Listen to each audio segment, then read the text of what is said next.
So the first part I'm going to go over is the camshaft. And basically what that does is it controls the intake and exhaust valves. The next thing I'm going to go over is the camshaft. Not camshaft, crankshaft. What this does is it controls the up and down of the combustion, aka the piston. This is an oil dipstick. What this does is it measures the oil. This is the bottom of the engine. This is where all the oil sits. This is the cover to cover the valves. This is the governor, flywheel nut.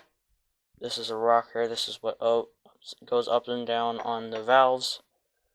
This is the thing that goes on to the crankshaft to control the timing. Breather valve. Other part of the governor to adjust the speed. Cap that goes on the piston. Gaskets, they're very important. Create a seal. These are the whatever you call it to put on the governor. Carburetor, exhaust, intake. So it goes from here to there. Then it opens this and it goes out the exhaust. Spark plug hole, where the valves go. Flywheel cover keeps everything out from the flywheel and creates wind. All the bolts go to it. And so yeah, that's about it, guys.